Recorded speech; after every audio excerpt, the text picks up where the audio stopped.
بسم اللہ الرحمن الرحیم۔ الحمد للہ وحدہ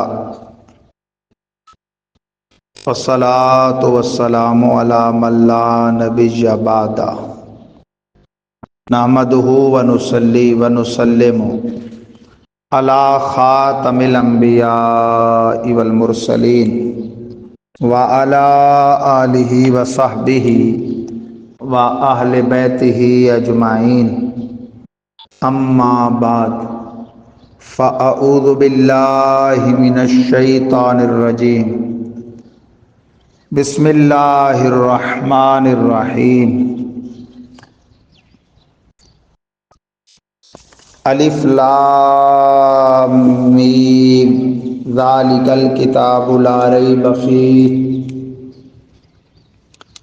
ھدی للمتقین الذین یؤمنون بالغیب ویقیمون الصلاۃ ومما رزقناہم ینفقون والذین یؤمنون بما انزل الیک وما انزل من قبلک وبالآخرۃ ھم یوقنون اولئک علی ھدی من ربہم واولئک ھم المفلحون۔ ان الذین کفروا سواء علیہم اانذرتہم ام لم تنذرہم لا یؤمنون۔ ختم اللہ علی قلوبہم وعلی سمعہم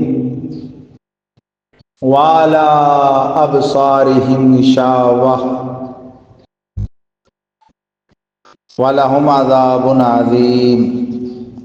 صدق اللہ العظیم وبلغنا رسولہ النبی الکریم الامین ونحن علی ذلک لمن الشاہدین والشاکرین والحمد للہ رب العالمین۔ ان اللہ وملائکتہ یصلون علی النبی یا ایہا الذین آمنوا صلوا علیہ وسلموا تسلیما۔ صلی اللہ علی النبی الامی وآلہ صلی اللہ علیہ وسلم صلاۃ و سلاما علیک یا رسول اللہ وعلی آلک واصحابک یا حبیب اللہ۔ الصلاۃ والسلام علیک یا خاتم الانبیاء والمرسلین وعلی آلک واصحابک واہل بیتک یا حبیب رب العالمین۔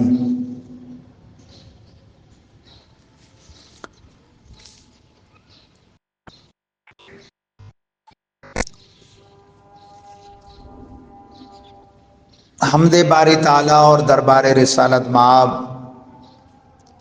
علیہ افضل الصلوات و اکمل التسلیمات میں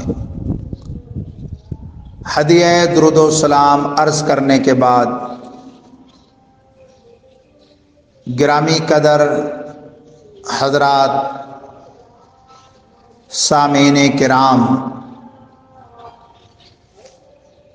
بحمد اللہ تعالی آج 12 محرم الحرام 1446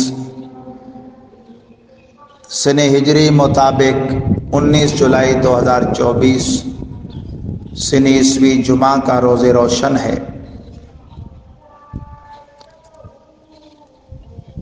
آپ اور بندہ ناچیز مرکز اہل سنت گلشن شرازی کالونی میاں والی سٹی پنجاب پاکستان میں رب العزت جل جلالہ کے حضور فریضہ جمعہ کی ادائیگی کے لیے حاضر خدمت ہیں۔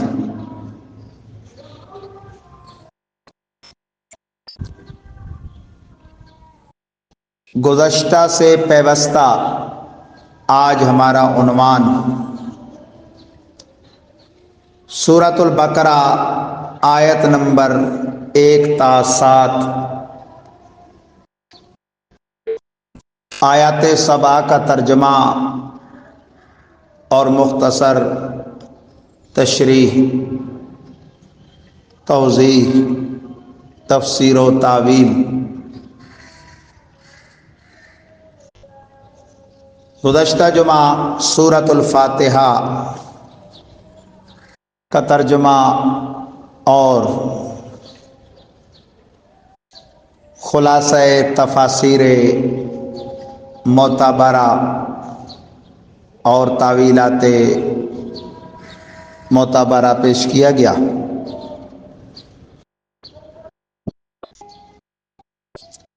اللہ تعالیٰ نے اس صورت کو بھی اپنے حبیب کے لیے بڑا تحفہ بنایا اور حبیب کے صدقے حبیب کی امت کے لیے، اور اس سورہ بقرہ کو جو قرآن پاک کی سب سے طویل ترین سورت ہے، اپنے حبیب اور امت حبیب کے لیے بڑی نعمت بنایا۔ فاتحۃ الکتاب کو آسمانی نوروں میں سے ایک نور قرار دیا گیا۔ عرش کے نیچے سے جو اللہ کے حبیب کو نور عطا کیے گئے ان میں سے ایک نور ہے۔ اور سورہ بقرہ وہ ہے کہ فرمایا انس و جن، شیاطین کی شرارتوں، جادوگروں کے جادو کے شر سے اپنے قاری کو، اس کے گھر والوں کو، اس کے اڑوس پڑوس کو محفوظ رکھتی ہے۔ سورہ فاتحہ ایک قول پر محض مکی ہے اور ایک قول پر 2 بار نازل ہوئی، اولاً مکہ مکرمہ میں، ثانیاً مدینہ منورہ میں۔ السبع المثانی جو اس کا نام ہے، اس کی 2 وجہ ہیں۔ السبع المثانی وہ 7 آیتیں جو تکرار کے ساتھ ہیں۔ اس کا ایک معنی ہے کہ نماز میں تکرار کے ساتھ پڑھی جاتی ہیں، یعنی پہلی رکعت میں بھی دوسری میں بھی، جبکہ آگے جو قرات ہے وہ ضروری نہیں کہ جو پہلی میں کی جائے آگے بھی وہی کی جائے، لیکن فاتحہ دونوں میں تکرار، اور 4 رکعتی نماز کے بھی دونوں دوگانوں میں تکرار کے ساتھ پڑھی جائے گی۔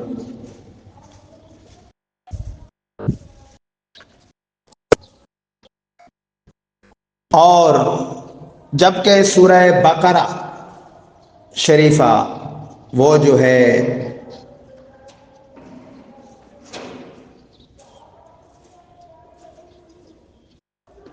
مدنی ہے، سورہ فاتحہ کا ایک رکوع 7 آیات اور 27 کلمے ہیں، جبکہ سورہ بقرہ تقریباً 2.5 پاروں پر مشتمل 286 آیات بینات، 1000 اوامر، 1000 نواہی، 1000 احکام اور 1000 اخبار پر مشتمل ہے۔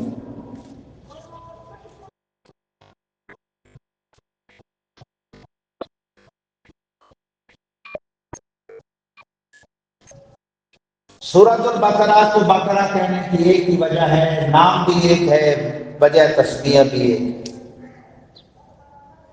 اور احادیث آثار کے استقراء سے فاتحۃ الکتاب کے لگ بھگ 20 نام آئے ہیں، تو وجوہ تسمیہ بھی پھر جدا جدا ہیں،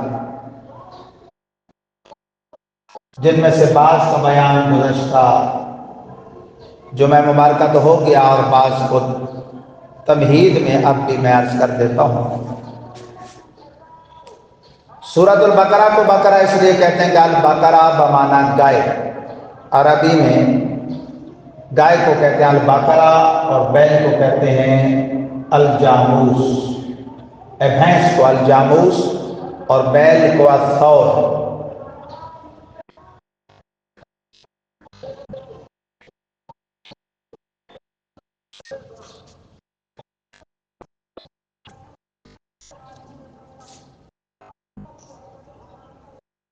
اس میں بنی اسرائیل کے ایک نیک بندے کی گائے کا ذکر ہے اور پورا اس پر ایک رکوع ہے،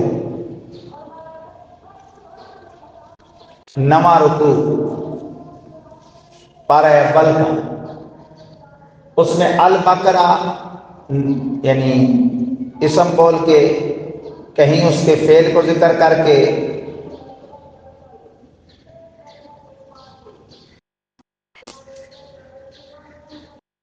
تسکی وغیرہ اور کہیں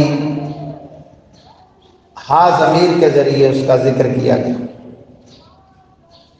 البقرہ میں تا گول تا بھی مؤنث کی ہے، ہا ضمیر بھی مؤنث کی ہے، تسکی بھی مؤنث کا صیغہ ہے۔ اس کے باوجود نہ جانے اکابر دیوبند کی اکثریت نے اس کا ترجمہ بیل کیوں کیا۔ شاید اس کی ایک وجہ یہ ہو کہ ہندوؤں کی خوشنودی کے رعایت دن جو یہ کارستانیاں کرتے ہیں، اس زمانے میں بھی انہوں نے ایک کارستانی کی کہ فتویٰ دیا، انہوں نے کہ ہندوستان میں گو کشی نہ کی جائے قربانی کے موقع پر، ہندو بھائی ناراض ہوتے ہیں۔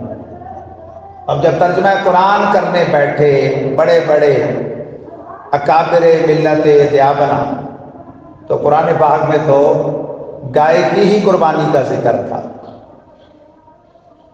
تو اپنا غلط فتویٰ نہیں بدلا، خود نہیں بدلے، قرآن بدل دیا۔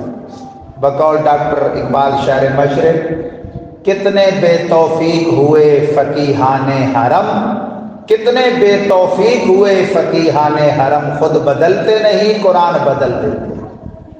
تو یہ آپ سادے سے سادہ بندے کو بھی بتا سکتے ہیں کہ دیکھو کتنی بڑی ان کی قرآن میں تحریف، مفہوم قرآن بدلنے کی، بلکہ ترجمہ قرآن بدلنے کی بات ہے۔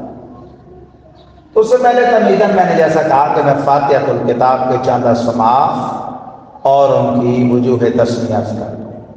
ایک نام اس کا نور بھی ہے، کیونکہ حضرت امیر المومنین مولا علی مرتضیٰ فرماتے ہیں کہ اللہ کے حبیب فرماتے ہیں مجھے عرش کے 2 نور عطا کیے گئے، ان میں سے ایک سورہ فاتحہ ہے، اس لیے اس کا نام سورۃ النور بھی۔ ایک نام اس کا سورۃ الحمد ہے کہ اللہ کی حمد پر مشتمل ہے، آغاز ہوتا ہے الحمدللہ رب العالمین سے۔ ایک نام اس کا فاتحۃ الکتاب ہے، الفاتحہ، فاتحۃ الکتاب، فاتحۃ القرآن، قرآن۔ الفاتحہ افتتاح کرنے والی، فاتحۃ الکتاب کتاب اللہ کا افتتاح کرنے والی، فاتحۃ القرآن قرآن پاک کا افتتاح کرنے والی۔ یہ معنی بالکل ظاہر ہے کہ افتتاح اسی سے ہوتا ہے۔ ایک نام اس کا سورۃ الشفاء بھی ہے کہ حدیث پاک میں ہے فاتحۃ الکتاب شفاء لکل داء، ففی روایت الفاتحۃ شفاء من کل داء، معنی مفہوم ایک ہے۔ فاتحہ جو ہے وہ ہر مرض کی شفا ہے، اس لیے درست خواں بندہ جب بھی اپنے آپ کو یا کسی کو دم کرنا چاہے سب سے بہتر ہے فاتحۃ الکتاب پڑھ کے دم کرے۔ آصیب زدہ سحر زدہ ہے تو اس کے لیے معوذتین، آخری 2 سورتیں قرآن کی، قل اعوذ برب الفلق اور قل اعوذ برب الناس، یہ 11 آیتیں، یہ پڑھ کے دم کرے۔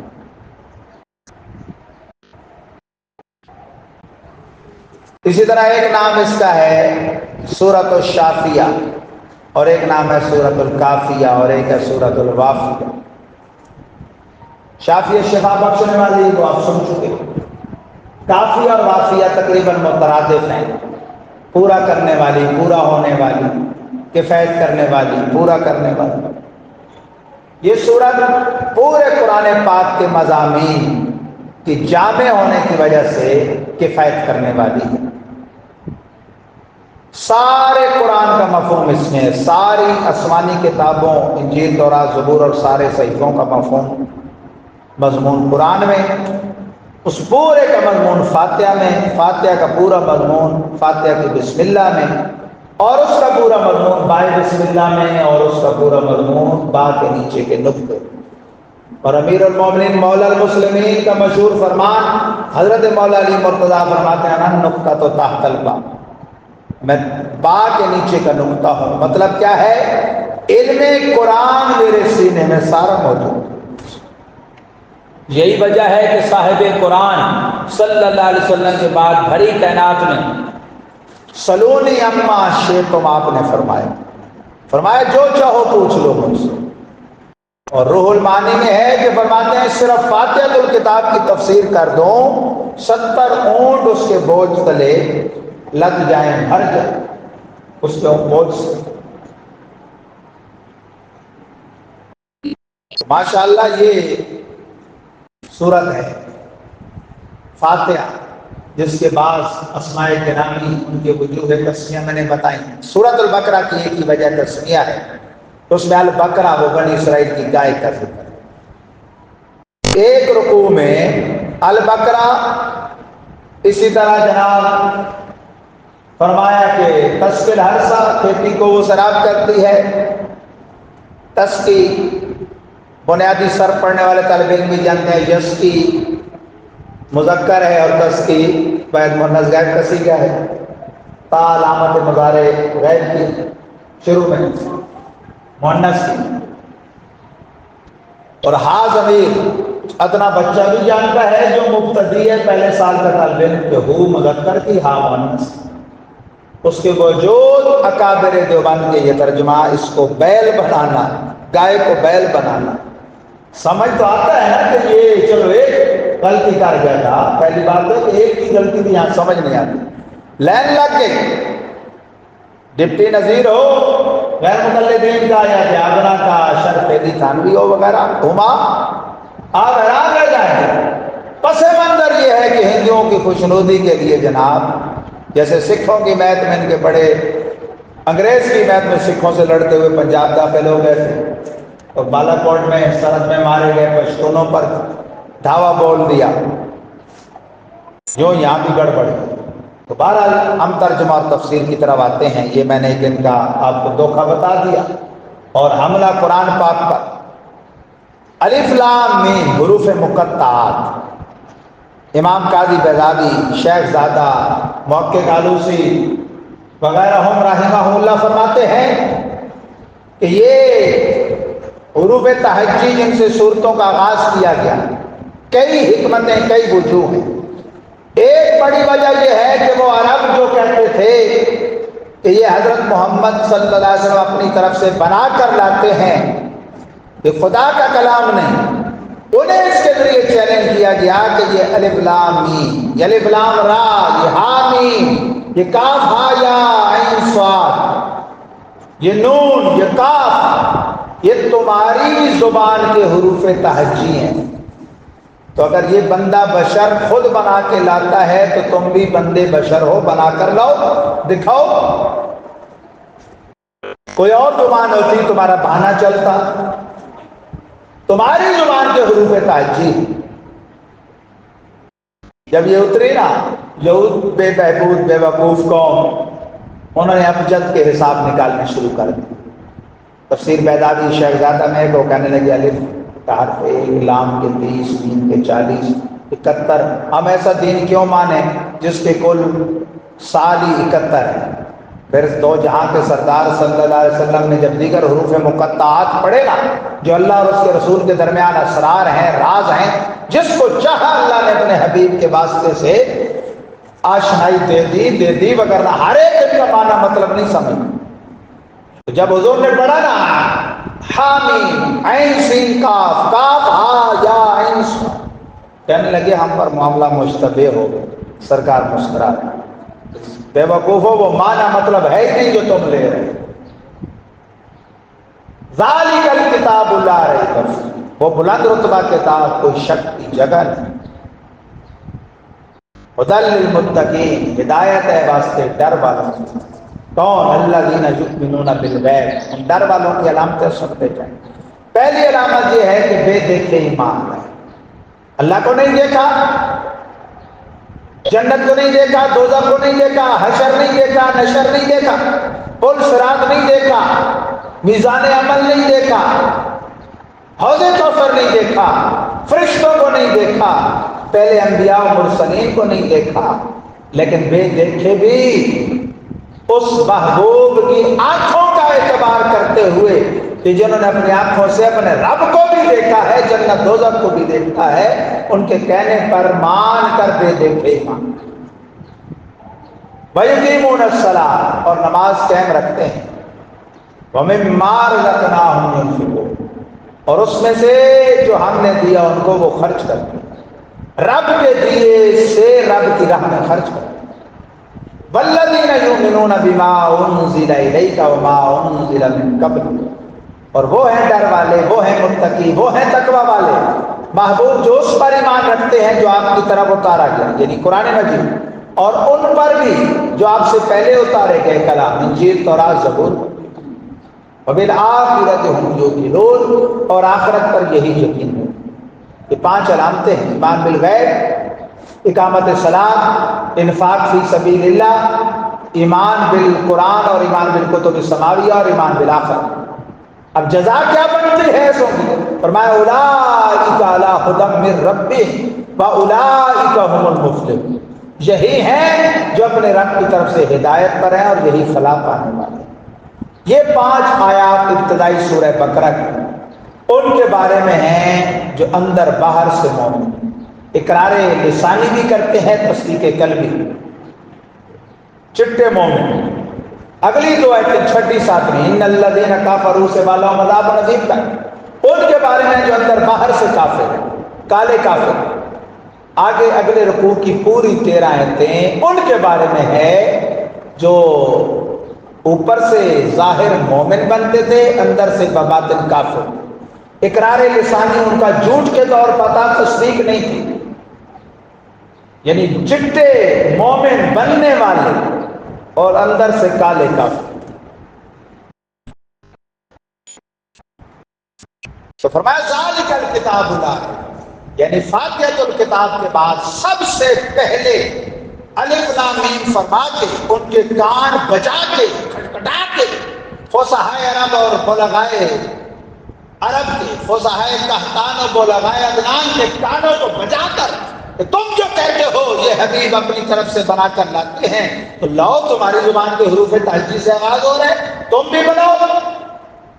تو یہ فرما کے سب سے پہلی بات جو فرمائی وہ اس کلام کی شان بیان ہے، ذالک الکتاب لا ریب۔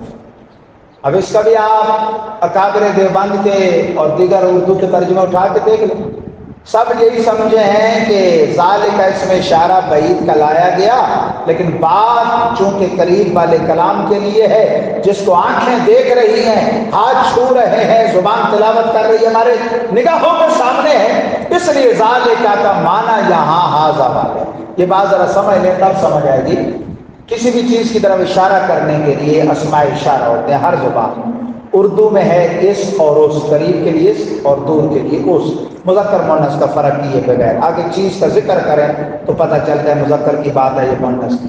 فارسی والے بھی اسی طرح، اس کے لیے این اور اس کے لیے آن، پھر قریب ہے بعید ہے، وہ فرق وہاں سے ہوتا ہے چیز دیکھ کر۔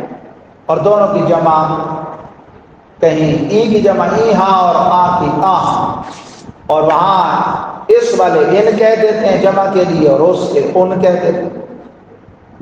اسی طرح انگلش والے ہی شی بولتے ہیں مذکر مؤنث جاندار کے لیے، اور اگر بے جان ہو تو بیٹی بولتے ہیں۔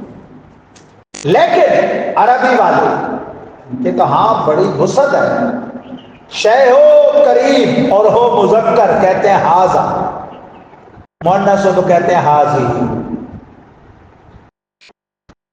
شے ہو دور اور مذکر ہو تو کہتے ہیں ذالک، مؤنث ہو تو کہتے ہیں تلک۔ الکتاب، اردو میں کتاب ہم مؤنث بولتے ہیں، کتاب رکھی ہے، کتاب پڑھی ہے، کتاب لکھی ہے، لیکن الکتاب میں کوئی علامت مؤنث کی نہیں ہے، گولتا یا الف مد آ، الف مکسورہ یا ممدودہ، یا یہ کوئی مؤنث کے ناموں کے ساتھ خاص نہیں ہے، جیسے زینب وغیرہ۔ اس لیے عربی میں اس کا استعمال مذکر ہے۔ القراسہ کاپی، اردو میں بھی مؤنث، تا گول کی وجہ سے عربی میں اس کا استعمال مؤنث۔ اب ہو کتاب اور ہو قریب تو کہنا چاہیے حاضر کتاب، یہ کتاب، دور ہو تو ذالک الکتاب، کاپی ہو قریب تو کہیں دور ہو، قریب ہو تو کہیں گے تلکل حاضر قراسہ، یہ کاپی، دور ہو تو کہیں گے تلکل قراسہ، وہ کاپی۔ اب ہے کتاب مذکر، نزدیک ہوتی کہتے حاضر کتاب، ہے آنکھوں کے سامنے، ہاتھ چھو رہے ہیں، زبان تلاوت کر رہی ہے، نگاہ زیارت کر رہی ہے، لیکن قرآن فرماتا ہے ذالک الکتاب، اس میں اشارہ بعید کا۔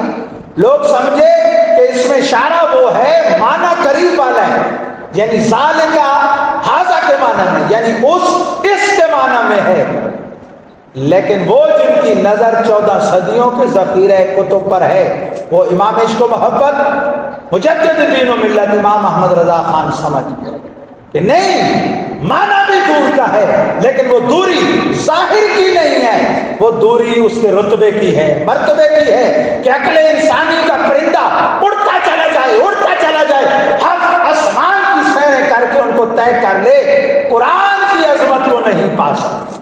اس لیے فرمایا ذالک الکتاب، وہ بلند رتبہ کتاب۔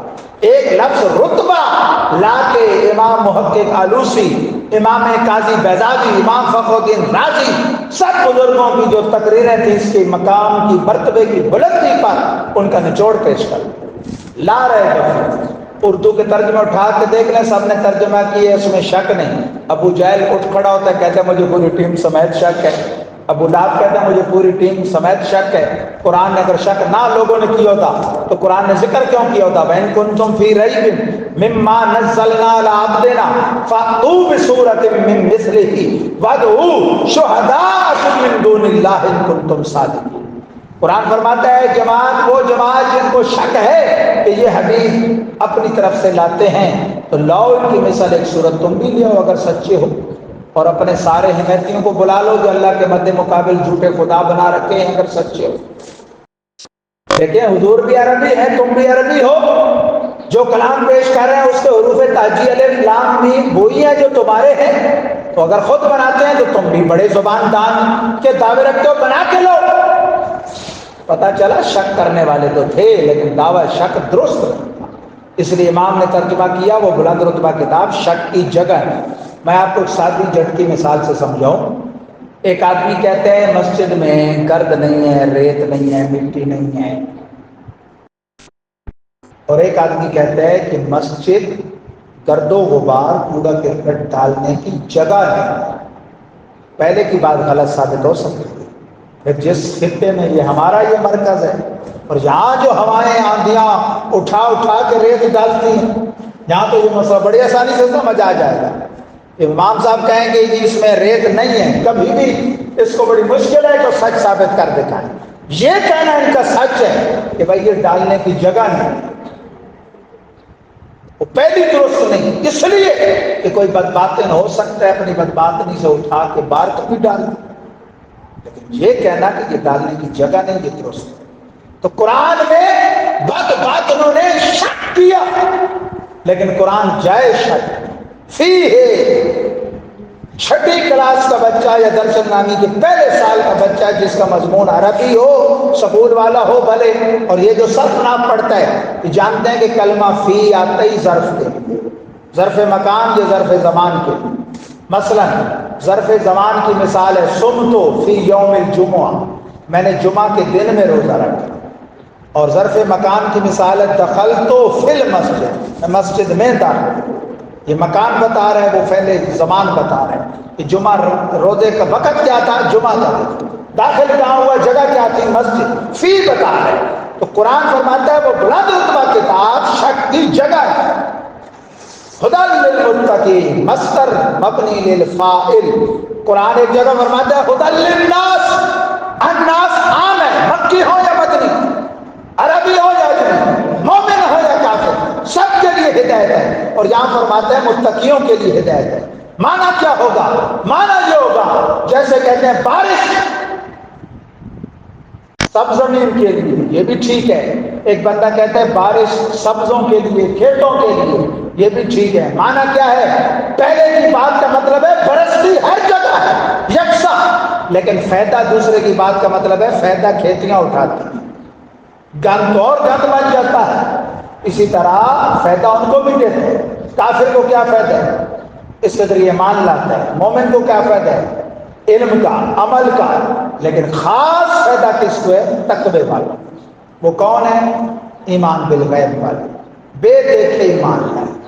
ہم نے دیکھا اللہ کو، جنت کو دیکھے، دوزخ کو دیکھے، حشر نشر، آب کوثر، میزان، کچھ نہیں دیکھا، فرشتوں کو، پہلے آسمانی کتابوں کو، لیکن حضور سے سن کے مانا ہے یہ تقوی والوں کو۔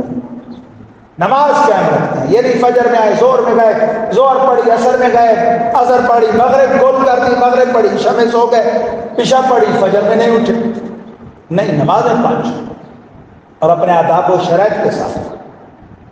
اور فرمایا اللہ کے دیے میں سے اللہ کی راہ میں خرچ کرتے ہیں، من تبیزی ہے، بعض خرچ کرتے ہیں۔ وہ کوئی ہوتے ہیں صدیق اکبر کی طرح کل کا کل دے دیں، دل پہ ذرا بھی ملال نہ آئے۔ پر نام جیسا بندہ کل کا کل دے دے تو پھر روتا رہے گا، ہائے بال بچے کیا کھائیں۔ اس لیے کچھ دے، جتنی زکوٰۃ فرض ہے اتنی دے دے، جو صدقہ فطر واجب ہے وہ دے دے، بڑی بات۔ اور کیا ہے؟ متقی وہ ہیں کہ آپ پر اور جو آپ سے پہلے اتارا گیا اس پر ایمان رکھ۔ من قبلے کا بتا رہے کہ حضور کے بعد کچھ بھی وحی نہیں، حضور کے بعد بھی وحی ہوتی اس پہ بھی ایمان تو ضروری تھا۔ تو اللہ فرماتا من قبلے کا و من بعد کا۔ پتہ چلا یہ آیت عبارت النص تو ہے، تقوی والوں کی علامت بتانے کے لیے، اشارت النص، اقتضاء النص اور دلالت النص سے بتا رہی ہے کہ حضور خاتم النبیین ہے، حضور کے بعد نبی نہیں، نبی نہیں ہے تبھی وحی نہیں، وحی نہیں ہے تبھی کوئی کتاب نہیں، کوئی صحیفہ نہیں۔ وبالآخرۃ ہم یوقنون، اور آخرت پر یقین رکھتے ہیں۔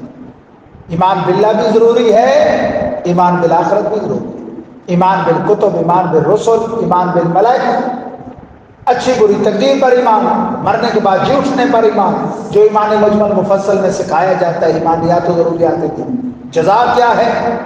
فرمایا اولئک علی ھدی من ربہم واولئک ھم المفلحون۔ یہ 5 ایتیں خالص مومنوں کے بارے میں جو اندر بار سے مومن، جزا کیا ہے؟ ہدایت پر ہے اور فلاح پر۔ 6 7 جو ایت ہے نا، ترجمہ میں بتا دیتا ہوں اور صورت اس میں ایک نقطے کی بات بتا دیتا ہوں۔ بات یہ خالص کافروں کے بارے میں۔ تیسری بھی ایک قسم ہوتی ہے نا منافق، اصل میں دل سے کافر اوپر سے مومن، وہ نہیں جو اندر باہر سے کافر، ابو جہل، ابو لہب وغیرہ اس قسم کے لوگ۔ قرآن فرماتا ہے ان الذین کفروا سواء علیہم انذرتہم ام لم تنذرہم، بے شک وہ جنہوں نے کفر کیا ان پر برابر ہے، آپ چاہے انہیں ڈرائیں یا نہ ڈرائیں وہ ایمان کرتے ہیں۔ ختم اللہ علی قلوبہم، اللہ نے مہر کر دی ان کے دلوں پر، پہنچنے ہی نہیں دیتا وہاں تک ہدایت۔ وعلی سمعہم، اور ان کے کانوں پر کہ حق سنتے ہی نہیں۔ کیا مطلب؟ کان تو ہیں، حق کو قبول کرنے کے انداز میں نہیں سنتے۔ وعلی ابصارہم غشاوہ، ان کی آنکھیں تو ہیں، دیکھتے ہیں لیکن حق نہیں دیکھتے، اس پر ایسے جیسے پردہ۔ وَلَهُمْ عَذَابٌ عَظِیمٌ، اور ان کے لیے دردناک ہے۔ یہاں بڑا اعتراض ہو سکتا ہے کافروں کی طرف سے، ان دین دشمنوں کی طرف سے، یہود و نصارہ مستشرقین کی طرف سے۔ ایک مشرکین ہوتے ہیں جو اللہ کے ساتھ شریک ٹھہراتے ہیں، ایک ہے مستشرقین بڑی کاف سے، یہ وہ مغربی لوگ ہیں یہود و نصارہ جو اسلام کا علم قرآن پر، صاحب قرآن پہ، اسلام پہ اعتراض کرنے کی لیے۔ ان کا بڑا اعتراض ہے کہ قرآن کہتا ہے وہ جنہوں نے کفر کیا ان پر برابر ہے، ڈرائیں نہ ڈرائیں، ایمان نہیں لائیں گے، یعنی حضور کو تو ثواب ملے گا، ان کو فائدہ نہیں ہوگا۔ حضور تو چلو ان کو تو ثواب ملے گا، وہ کہتے ہیں بہت سارے لائے ہیں تو قرآن نے جھوٹی خبر دی، بہت سارے کافر لائے ہیں کہ نہیں ایمان، اب بھی لا رہے ہیں، ماضی میں بھی لائے، اب بھی آئندہ بھی لاتے رہیں گے۔ یہ کتنا بڑا اعتراض ہے۔ اب یہاں علم دین کی برکت کام دیتی ہے۔ ان الذین پہ جو الف لام ہے وہ استغراق کا نہیں، کل کے کل کافر نہیں، جنس کا بھی نہیں، کہ الجنس یفید العموم، جنس بھی استغراق کا فائدہ دیتی ہے، عموم کا۔ عہد ذہنی کا نہیں، عہد خارجی کا ہے۔ مفسرین فرماتے ہیں کافی جہل و لہب، وَأَمْثَالِهِمَا، وہ کافر جن کی قسمت میں کفر لکھا ہے، ازلی کفار، متعین معہود جن کا خارج میں متعین ہے۔ قربان جائے اعلیٰ حضرت کی صرف ایک جملہ پڑھا دینے سے، جیسے وہاں ترجمہ کیا وہ بلند رتبہ کے تھا، لفظ بلند نے سارا وہ کا معنی سمجھا دیا تھی یہ، لیکن وہ کہا جا رہا تھا وہ جس تک عقل نہیں پہنچ سکتی۔ اسی طرح جہاں ایک لفظ بنایا وہ جن کی قسمت میں کفر ہے، اور اعلیٰ حضرت کے خلیفہ محدث اعظم ہند کچھوچری نے اپنے ترجمے میں کہا وہ جنہوں نے جنم کا کفر کمایا، ہندی زبان میں ازلی کا معنی ہے وہ جو ازلی کفار ہے، تقدیر الہی میں جن کے کفر لکھا ہے، جو قسمت کے کافر ہیں، ان کے حق میں برابر ہے، وہ تو فائدہ نہیں اٹھائیں گے آپ کو ثواب میں۔ وہ ایسے ہیں کہ آنکھ رکھتے ہیں لیکن حق دیکھتے نہیں، کان رکھتے ہیں حق سنتے نہیں، دل رکھتے ہیں حق کی وہاں تک پہنچ، بالہم عذاب، ان کے عذاب ہے بڑا۔ پروردگار عالم، آج جو ہم نے سورہ بقرہ کی آیت نمبر 1 تا 7 کا ترجمہ اور تشریح سنی، اس کو یاد رکھنے اور سمجھنے کی توفیق عطا فرمائے۔ بآخر دعوانا الحمدللہ رب العالمین۔ اللہ کو منظور ہوا تو انشاءاللہ آئندہ جمعہ سورہ بقرہ کے 2 رکوع جس میں منافقین کے بارے میں 13 آیات کا ذکر ہوا ہے کہ وہ کون لوگ ہیں، ان کا تذکرہ ہوگا۔ وآخر دعوانا الحمدللہ رب العالمین۔